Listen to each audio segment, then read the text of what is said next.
Hello বন্ধুরা, welcome back. তো চলে এসেছি আরও একটা নতুন ভিডিওতে। আর আজকে কিন্তু এই ভিডিওতে বেশ কিছু ট্রান্সফার রিলেটেড খবর আছে, তো সেই সব কিন্তু তোমাদের সঙ্গে ডিসকাস করব। তো তার আগে বলে দিই, যারা যারা এখনো অব্দি চ্যানেলটাকে সাবস্ক্রাইব করনি, তো অবশ্যই চ্যানেলটাকে সাবস্ক্রাইব করে পাশে থাকা বেল আইকনটাকে অল নোটিফিকেশন ক্লিক করে শেয়ার করে দেবে। তো আমরা কিন্তু 500 সাবস্ক্রাইবার কিন্তু কমপ্লিট করে নিয়েছি ফাইনালি। তো সবাইকে অসংখ্য ধন্যবাদ, আর এরকমই সাপোর্ট করতে থাকো আর শেয়ার করে দেবে নিজেদের বন্ধুদের সঙ্গে। তো আজকে প্রথম আপডেট যেটা দেবো সেটা হচ্ছে আমাদের ইস্ট বেঙ্গলকে নিয়ে। তো ইস্ট বেঙ্গল যেরকমটা আপডেট জানা গেছে যে ইস্ট বেঙ্গল কিন্তু ইন্টারেস্টেড শো করেছে প্রীতম কোটালের ওপর।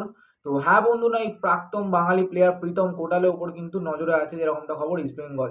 তো ইস্ট বেঙ্গল ইন্টারেস্টেড আছে প্রীতম কোটালের। আর বর্তমানে দাঁড়িয়ে কিন্তু ইস্ট বেঙ্গলের কেরালা ব্লাস্টারের প্লেয়ার, আর সেই মুহূর্তে কিন্তু 31শে মে 2026 সাল অবধি কিন্তু কেরালা ব্লাস্টারের সঙ্গে তার কন্ট্রাক্ট আছে। বাট যেহেতু ইস্ট বেঙ্গল ইন্টারেস্টেড শো করেছে, তাকে কিন্তু লোন দিলে বা কোনো একটা প্রকারে হয়তো নিলেও নিতে পারে। তো জানি না, এখনো কিন্তু কোনো কিছু কনফার্ম না, জাস্ট একটা নিউজ বেরিয়েছে, তাই জন্য তোমাদের ভাবলাম জানাই। তো সেই জন্য তোমাদের এই নিউজটা জানালাম। তো প্রীতম কোটাল যদি ইস্ট বেঙ্গল আসে, তো ইস্ট বেঙ্গল সমর্থকরা তোমরা কতটা খুশি হবে সেটা কিন্তু কমেন্ট বক্সে জানিয়ে দিও। তো এর পরবর্তী আপডেট যেটা হচ্ছে চেন্নাইন এফসিকে নিয়ে। তো চেন্নাইন এফসি কিন্তু সই করিয়ে নিয়েছে 20 বছর বয়সী লেফট উইং এর প্লেয়ার বা তোমার স্ট্রাইকারের প্লেয়ার, যেটা হচ্ছে আমাদের গুরকিরাত সিং। তো এই গুরকিরাত সিংকে কিন্তু সই করিয়েছে মুম্বাই সিটি এফসি থেকে চেন্নাইন এফসি। তো কামিং সিজনে কিন্তু আমরা গুরকিরাত সিংকে কিন্তু চেন্নাইন এফসি দলে হয়ে খেলতে দেখতে চলেছি। আর কনফার্মেশনও খুবই জলদি বেরিয়ে যাবে, যখনই বেরোবে তখনই কিন্তু তোমাদের আমি অবশ্যই আপডেটের মাধ্যমে জানিয়ে দেবো।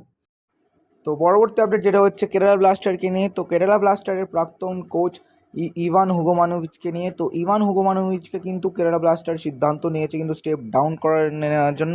তো সেই কারণে কিন্তু ইভানের কিন্তু স্টেপ ডাউন করে নিয়েছে কেরালা ব্লাস্টার।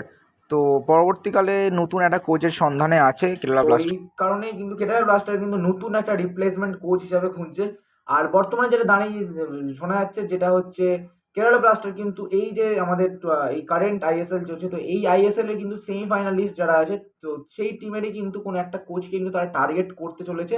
তো যেরকমটা খবর যে মোহনবাগানের হাবাস, তারপরে ওইদিকে মুম্বাই সিটি এফসি পিটার ক্যাটক্রি, তারপরে হচ্ছে ম্যানালো মার্কেস এফসি গোয়ার, আর নাকি ওড়িশা এফসি সার্জিও লোবেরা। তো এই চারটের মধ্যে কিন্তু একটা টার্গেট করতে চলেছে আমাদের কেরালা ব্লাস্টার। তো দেখা যাক কাকে টার্গেট করে, তোমাদের মতো কাকে টার্গেট করলে হয়তো ভালো হবে সেটা কিন্তু অবশ্যই কমেন্ট বক্সে জানিয়ে দিও। তো এর পরবর্তী আপডেট যেটা হচ্ছে আমাদের এফসি গোয়াকে নিয়ে।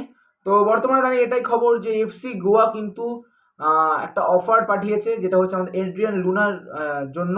তো এড্রিয়ান লুনাকে কিন্তু তারা ইন্টারেস্টেড আছে এফসি গোয়া, তো তাকে একটা অফার পাঠিয়েছে এড্রিয়ান লুনাকে, তো তাকে তাদের টিমে খেলার জন্য। বাট দেখা যাক কী হয়। বাট এটা কিন্তু একটা সম্পূর্ণ একটা জাস্ট আপডেটের মাধ্যমে বেরিয়ে এসছে, এখনও কিন্তু কোনো কিছু কনফার্ম না। তো কেরালা ব্লাস্টারের প্লেয়ার এড্রিয়ান লুনা, তো আমরা ভালো করে জানি যে এড্রিয়ান লুনা কিন্তু সেই লেভেলের প্লেয়ার, সেটা কিন্তু আর বলে ডেসক্রাইব করা সম্ভব না। কেন কিনা এড্রিয়ান লুনার ব্যাপারে যতই বলো ততই কম। তো বর্তমানে দাঁড়িয়ে কিন্তু এটাই খবর যে এফসি গোয়া কিন্তু তাকে অফার পাঠিয়েছে তাদের দলে খেলার জন্য। তো লেটস সি কী হয়। আর আইএসএল এ কিন্তু লাস্ট কিছুদিন ধরে কিন্তু আমরা দেখেছিলাম যে এড্রিয়ান লুনা কিন্তু চোটের কারণে কিন্তু বাইরে ছিল। তো লেটস সি কী হয়, আমাদের এফসি গোয়া কি সই করবে এড্রিয়ান লুনাকে নাকি করবে না, তো সেটাও কিন্তু অবশ্যই কমেন্ট বক্সে জানিয়ে দিও তোমাদের মতামতগুলো। এর পরবর্তী আপডেট কেরালা ব্লাস্টারকে নিয়ে। তো কেরালা ব্লাস্টারের প্লেয়ার বিপিন মহানান। তো বিপিন মহানান কিন্তু এই সিজনে তার যে একটা সুন্দর একটা ভালো মরশুম গেছে সেটা কিন্তু বললেই চলে, আর কিন্তু খুবই ভালো খেলোয়াড় এই বিপিন মহানান। তো এই বিপিন মহানানের যেরকমটা সম্ভাবনা যে এই সিজনে তার কিন্তু 18টা ম্যাচ খেলেছে, প্লাস একটা কিন্তু গোল আছে বিপিন মহানানের। তো এই বিপিন মহানানের ওপর কিন্তু অনেক কটা ক্লাবের ইন্টারেস্টেড শো করেছিল, যেরকমটা কিন্তু Bangalore FC, east Bengal, Jamshedpur FC.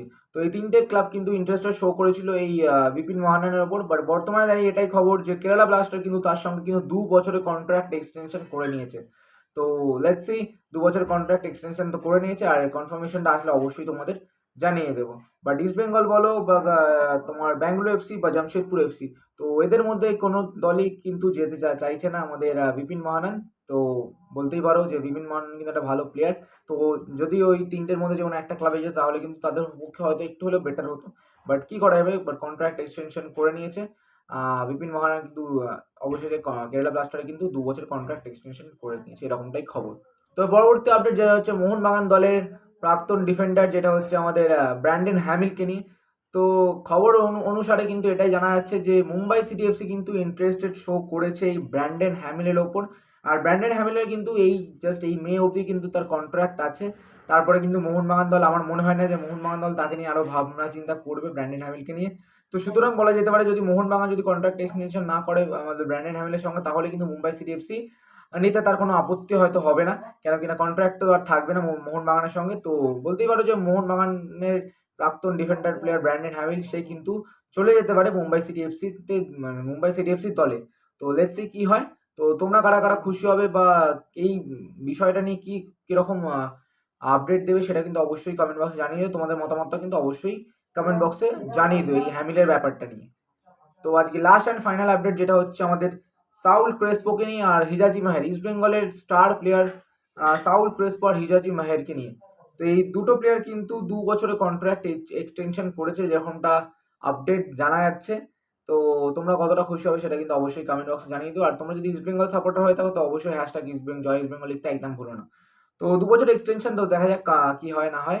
তো এই ছিল আজকে কিছু transfer related update. I hope তোমাদের ভিডিওটা ভালো লেগেছে। যদি ভিডিওটা ভালো লেগে থাকে অবশ্যই লাইক করবে, শেয়ার করবে, আর পাশে থাকা বেল আইকনটিকে অল নোটিফিকেশনে ক্লিক করে শেয়ার করে দেবে। তো এরকমই ট্রান্সফার রিলেটেড খবর পাওয়ার জন্য কিন্তু আমাদের চ্যানেলটাকে সাবস্ক্রাইব করতে একদম ভুলো না। চলো টাটা, বাই বাই।